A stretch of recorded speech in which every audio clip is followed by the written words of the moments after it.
Good morning everyone. तो आज हम एक और इम्पॉर्टेंट टॉपिक की डिस्कशन करने जा रहे हैं, that is maritime security for India protecting our shores.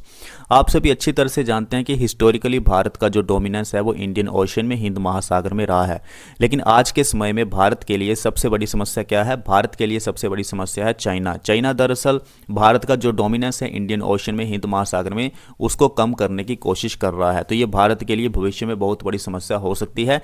In challenges से हमें कैसे निपटना है, आज वो सारी चीज़ें हम इस लेक्चर में डिस्कशन करेंगे। चाइना जो है वो साउथ चाइना सी में और इंडियन ओशन दोनों में अपना जो रोल है उसे ज़्यादा प्ले करने की कोशिश कर रहा है और भारत के रोल को कम कर रहा है। तो देखिए, आप सभी अच्छी तरह से जानते हैं कि इंडिया का जो कोस्ट लाइन है वो मैक्सिमम है, वास्ट है, और वहाँ पे बहुत सारे हमें टेररिस्ट एक्टिविटीज़ देखने को मिलती है। जैसे कि 26/11 को जो मुंबई में हमला हुआ था वो बेसिकली लैंड रूट हमला नहीं था, वो सी रूट हमला था। सी रूट से टेररिस्ट आए थे और उन्होंने इतना बड़ा हमला कर दिया।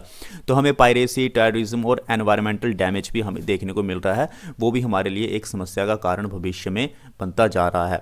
तो देखिए, इंडियन ओशन रीजन में अगर हमें अपने स्ट्रेटेजिक इंटरेस्ट को सर्व करना है तो हमें हमारे जो फ्रेंडली नेशंस हैं उनके साथ संबंधों को और भी ज़्यादा मजबूत करना होगा और वहाँ पे डेवलपमेंट और सिक्योरिटी को देखना होगा।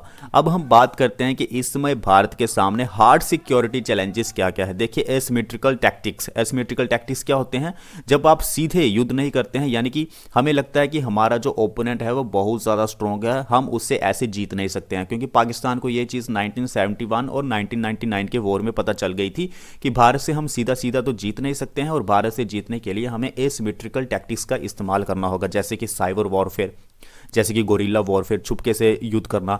और इस तरह के जो अनकन्वेंशनल मेथड्स हैं वो तो हमने यूक्रेन और रशिया के वॉर में भी देखा है, और चाइना के जो मिलिशिया टैक्टिक्स हैं वो भी हमें देखने को मिल रही हैं। तो ये भारत के लिए अच्छी बात नहीं है, भारत के लिए खतरा हो सकता है। भारत को भी खुद को इंप्रूव करना होगा।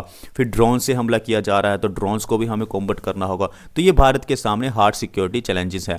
उसके बाद हम अनकन्वेंशनल सिक्योरिटी थ्रेट्स की बात करते हैं, जैसे कि इलीगल फिशिंग होती है। तो इलीगल फिशिंग होगी तो उससे हमारी ही कम्युनिटीज़ को नुकसान होगा, जो हमारे मछुआरे होते हैं। डिप्लीशन हो जाता है मैरीन रिसोर्सेज का, जिससे कि जो कोस्टल कम्युनिटीज़ होती हैं उनको नुकसान पहुंच जाता है। फिर नेचुरल डिजास्टर आता है, उसके ऊपर तो किसी का भी रोल नहीं चलेगा। तो नेचुरल डिजास्टर हमें देखने को मिलता है, ये भी भारत के लिए अच्छी बात नहीं है। बहुत नुकसान होता है, इंफ्रास्ट्रक्चर का, इनकम का, जान माल का नुकसान होता है। So increased frequency of cyclones and tsunamis impacting the maritime security. तो मैरीटाइम सिक्योरिटी में सबसे ज़्यादा इंपैक्ट हमें देखने को मिल रहा है साइक्लोन्स और सुनामी की वजह से।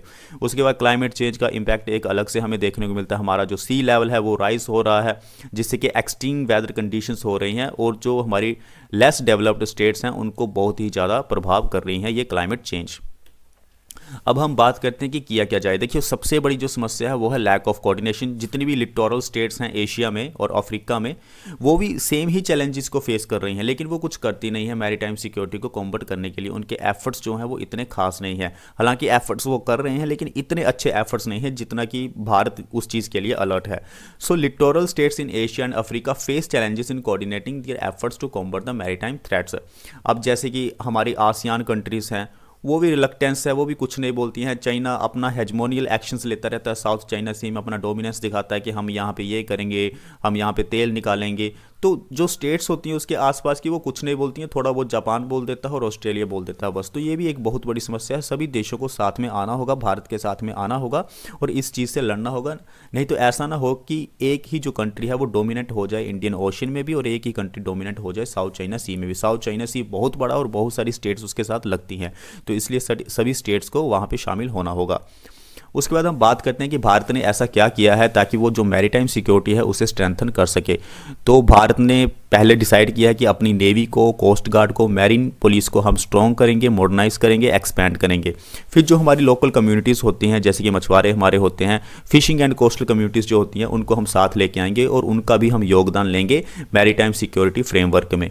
ठीक है। उसके बाद हम बात करते हैं, जैसे कि भारत ने नया इनिशिएटिव लिया है Sagar, that is security and growth for all in the region. उसके बाद इंडियन ओशन नेवल सिंपोजियम हमारे पास है, इंडियन ओशन रिम एसोसिएशन हमारे पास है। लेकिन इन सब के साथ हमें बहुत अच्छे से काम करना होगा, तभी हम मैरीटाइम सिक्योरिटी को सिक्योर कर सकेंगे और भारत के लिए और भारत के लिए जो भविष्य में समस्या उत्पन्न होने वाली है उसे भी हम कम कर सकते हैं। तो आज हमने बात किया कि भारत की मैरीटाइम सिक्योरिटी को कैसे सिक्योर किया जाए। मिलते हैं नेक्स्ट वीडियो में। आई होप सो आपको लेक्चर बहुत अच्छा लगा हो। आप जो भी कर रहे हैं लाइफ में अच्छा कर रहे हैं, बेहतर कर रहे हैं, कीजिए।